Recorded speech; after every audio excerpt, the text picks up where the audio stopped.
Ndasubiye kubaramutsa mwe banywanyi mukurikira iyi mboneshakure yacu ari nayo yanyu Shiramatsiko TV. Ni imboneshakure imwe rudende idushikiriza inkuru n'ibiganiro utaronka ahandi. Tubazaniye amakuru ahambaye cyane ari kuvugwa mu karere k'iburasirazuba, aho tugiye kwibanda cyane cyane ku biriko biraba hagati y'u Burundi n'u Rwanda, tukaza kwibanda ku mugambi mutindi Perezida Evariste Ndayishimiye afise wo gukora amahano, wo gukora amabara mu gihugu cy'u Rwanda ndetse no mu gihugu ca Kongo, bikarangirira mu gihugu cy'u Burundi nk'uko bimaze iminsi bitegurwa na Perezida Evariste Ndayishimiye. Benshi mwarakurikiye ibyabaye mu kibira, mwarumvishe abasoda b'u Burundi batari bake bahaguye, mwarumvishe interahamwe zahaguye, mwarumvishe imbonerakure zahaguye. Bityo ubutegetsi bwa Perezida Evariste Ndayishimiye mu kwanga kumaramara bavuze ko ari inkuba yakubitiye abasoda b'u Burundi mu kibira. Icyo gihe abarenga amajana n'amajana barishwe, ariko naho ubutegetsi bwa Perezida Evariste Ndayishimiye bwatangaje ko abo basoda b'u Burundi bakubiswe n'inkuba, mu by'ukuri nta nkuba yigeze ibakubita, ahubwo nyabuna bari bageze kure umugambi wo gutera u Rwanda, ndetse bamaze kubona n'ibikoresho interahamwe zitari nke zamaze kuva muri Kongo, zamaze kugera mu gihugu cy'u Burundi, kugeza naho abajenerali barongoye FDLR ndetse n'indi mitwe irwanya ubutegetsi bwa Kigali bari bamaze gushika mu Burundi, aho bari baje gukora inama ya nyuma yo gutera igihugu cy'u Rwanda. Ibyo nubwo bari bariko barabikora, ariko hari abandi bari bariko barabakurikiranira hafi. Bagiye kubona abasoda bari bari mu kibira ntibamenye uko byagenze, babonye batangiye kwicwa, birangira abatari bake bishwe ndetse abandi baba ibimuga ku buryo ntawabashije kurusimba. Ibi akaba ari ibintu byababaje bikomeye cyane abategetsi bo muri Kongo ndetse no mu Burundi. Babonye ko byanze bikunze uwo bagiye guhangana abarusha ubushobozi kandi abarusha gushaka amakuru, babona ko abarusha imbaraga, ariko nanone Perezida Evariste Ndayishimiye akaba yaranze gutsindwa burundu, ahubwo nyabuna akaba yaravuze ko agomba gutegura ibitero bikomeye cyane byo kwihora ku Rwanda, dore ko we avuga ko abakoze ibyo nta bandi uretse igihugu cy'u Rwanda. Abatari bake bakemeza ko ari nako byagenze, kuko biratangaje kandi birateye ubwoba uburyo byakozwe, kandi bigakorwa hari kubura igihe gito cyane kugira ngo abo bihuje ari bo FDL ndetse n'interahamwe, imbonerakure n'indi mitwe irwanya ubutegetsi bwa Kigali, haburaga igihe gito gusa ngo binjire mu gihugu cy'u Rwanda guhungabanya umutekano. Uko byagenze bose barumiwe, bashuditse bari gupfa, kugeza aho ubutegetsi bwa Gitega butangaza ko bakubiswe n'inkuba. Ibi bintu byarashavuje cyane abategetsi nka bose, guhera kuri Perezida Evariste Ndayishimiye gushika ku munyamabanga mukuru w'umugambwe uri ku butegetsi Reveriyani Ndikuriyo, we wanatangaje ko ingabo z'u Rwanda zikorera iperereza zaba zaramaze gushika mu gihugu cy'u Burundi ziciye mu ntara ya Kirundo, aho yavuze ko zaba zarambutse ziciye mu kiyaga cya Rweru, aho yavuze ko kandi ibindi bitero byaba bigiye kuza mu gihugu cy'u Burundi. Ndayishimiye ariko arakora ibishoboka byose kugira ngo ategure ingabo ziyemeza kurwana n'u Rwanda kugeza ku mwuka wa nyuma, ariko akavuga ko icyo ashaka gukora ari ukubanza kwihorera ku basoda biwe ndetse n'abafatanyabikorwa biwe babarizwa muri FDL baguye mu ishamba rya Kibira. Nibyo tugiye kugaruka ko, tukaza no kubabwira andi makuru y'ibanga aturuka mu begereye Perezida Evariste Ndayishimiye. Byose nyine mukaba mugiye kubikurikira kuri uno muyoboro wa YouTube Shiramatsiko TV, udushikiriza inkuru n'ibiganiro utaronka ahandi. Ukaba utarabyonda kuri sabone canke subscribe, aka ni kakoryo keza ko gupyondaho kugira ngo uko dushizeho amakuru n'ibiganiro bene nk'ibi ujye uba uwa mbere mu gushikirwa nabyo. Ukaduha n'igitekerezo unyuze aho bashira komantere, ukavuga ibyo wifuza ko tuvugaho, kandi ukavuga n'icyo wifuza cyakorwa kugira ngo ibintu bihinduke mu karere, kuko uno muyoboro wa YouTube urakurikirwa n'abatari bakeya, cyane cyane abarundi n'abanyarwanda n'abakongomani bari hirya no hino ku isi bakaba bashobora kugira ico bakora ku mugambi bubisha, umugambi butindi ufitwe na Perezida Evariste Ndayishimiye wo guhungabanya akarere kose nk'uko ariko arabikora mu gihugu ca Kongo, aho abasoda biwe bariko barirwa basahura inka, bica abanyagihugu cane cane abo mu bwoko bw'abatutsi. Ariko nanone benshi bakemeza ko ibi batari kubikora muri Kongo gusa, ahubwo ko nyabuna bari kubikora no mu gihugu c'u Burundi, aho bariko baranyuruza abanyagihugu bitekaniye, bakaba bariko barakora amabi atagira izina. Byose bikaba ari ikimenyetso cyerekana ko uyu mutegetsi adakwiriye kugumya gutwara igihugu c'u Burundi, kuko biboneka neza ko agejeje igihugu mu manga. Tugaruke ku byabereye mu kibira. Mwese mwarabyumvishe, uretse ko nta kimenyesha amakuru na kimwe cyo mu gihugu c'u Burundi kigeze kibivugaho, kubera ukuntu muzi neza ko kumenyesha amakuru mu gihugu c'u Burundi bigoye, kandi cyane cyane kumenyesha amakuru nk'ayo ashobora gushira ubutegetsi hanze n'ikintu kitigera gikorwa n'abamenyesha amakuru bari mu gihugu c'u Burundi, uretse nkatwe tugerageza gushira amabi ateye ubwoba hanze, amaze tukerekana ubugome ndetse n'ibyo Perezida Evariste Ndayishimiye n'abo bateganije gutwara igihugu c'u Burundi bariko barononera abanyagihugu. Mu kibira habaye operasiyo idasanzwe cyane, operasiyo yasize ihitanye abarenga 600, harimwo abasoda b'u Burundi, hakazamo interahamwe, hakazamo imbonerakure, hakazamo wazalendo. Abo bose bari bamaze kwifatanya. Hari n'amakuru yemeza ko harimo n'abasoda b'abacanshuro baturutse mu Burusiya bariko barigisha izo nterahamwe gukoresha amadoroni kugira ngo bazabone uburyo ki batera u Rwanda. Abo bose barihuje bakora icyo bita ubumwe ndetse n'ubufatanye mu gushaka guhungabanya umutekano w'u Rwanda. Murazi ko ibyo Ndayishimiye ubwo yari yabitangiye ari mu gisagara cya Kinshasa imbere y'urwaruka rw'abakongomani, aho yasabye umunyarwanda wese aho ari hose guhaguruka akarwanya ubutegetsi bwa General Major Paul Kagame. Ibyo ni ibintu byakiriwe nabi cyane n'abarundi ndetse n'abanyarwanda, babona ko ku mateka y'u Burundi ndetse n'u Rwanda nta mutegetsi n'umwe wegeze wubahuka undi mukuru w'igihugu ku rundi ruhande ngahamagarire icyesi abanyagihugu kumutembagaza. Benshi bakavuga ko uyu mutegetsi ariwe Ndayishimiye rwose, uretse no kwimaramaza ubwe amaramaje n'abarundi, akaba amaramaje n'ishaka akomokamo rya CNDD FDD.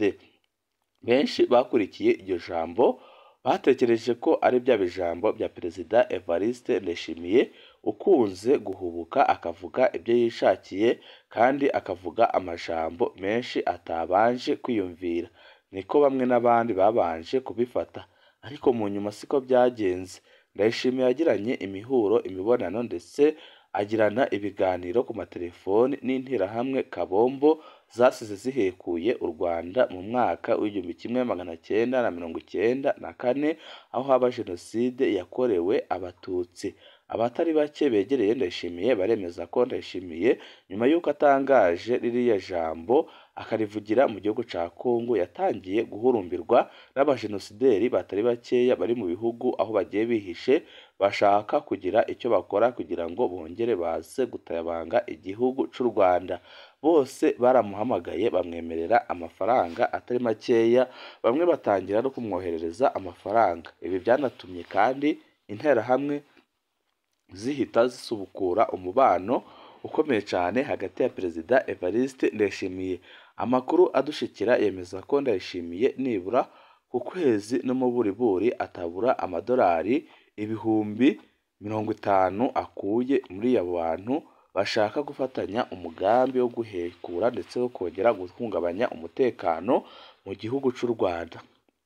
Ibiryo byahaye Perezida Evariste Ndayishimiye imbaraga nyinshi cyane, bituma ahita atumazaho interahamwe zibarizwa mu mutwe wa FDL ndetse na FRN yari imaze igihe iba mu ishamba rya Kibira.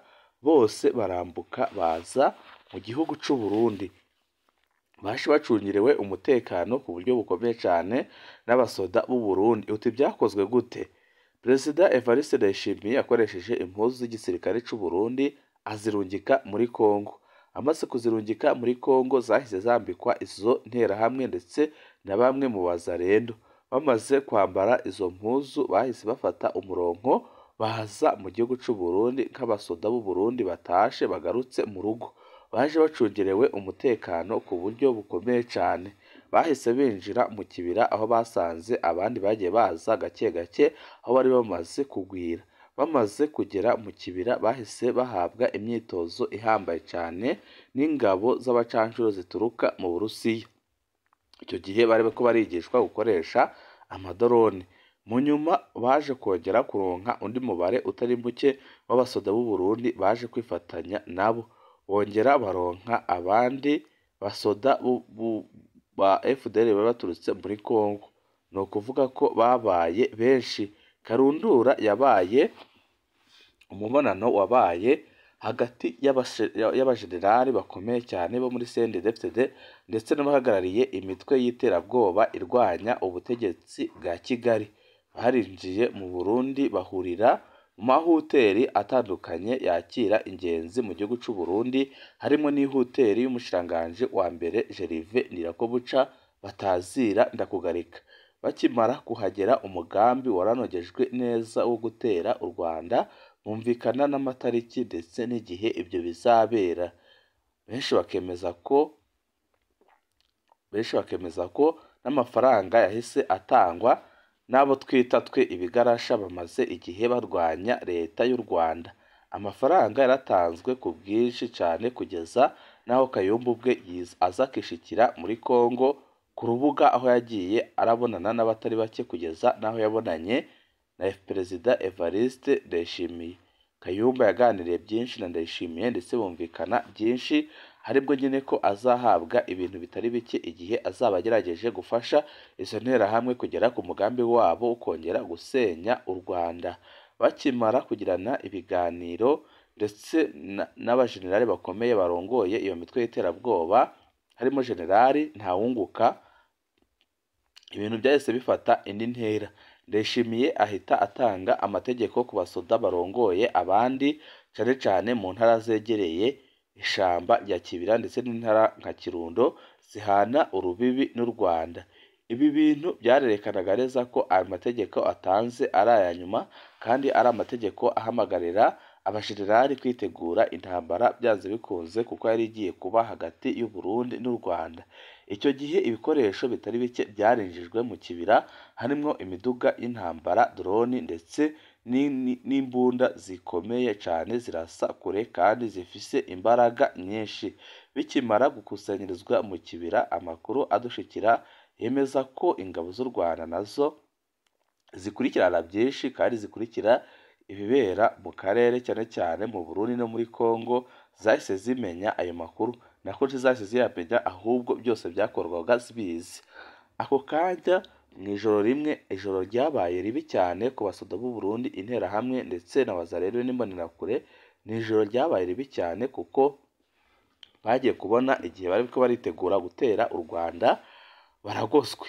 Bamaze kugorwa nta rusoro rwakoze, hakoze icyo bita imipanga n'udushoka, birangira abatari bake bishwe nabi cyane, abandi barakomereka bikomeye. Kugeza uyu munsi bakaba bari kuvurirwa mu bitaro bitandukanye biri mu gihugu cy'u Burundi ndetse no muri Kongo. Amakuru adushikira hakaba harimo n'abajenerali bahambaye cyane ba FDL ndetse n'abandi basoda bo ku rwego rwo hejuru ba Perezida Evariste Ndayishimiye.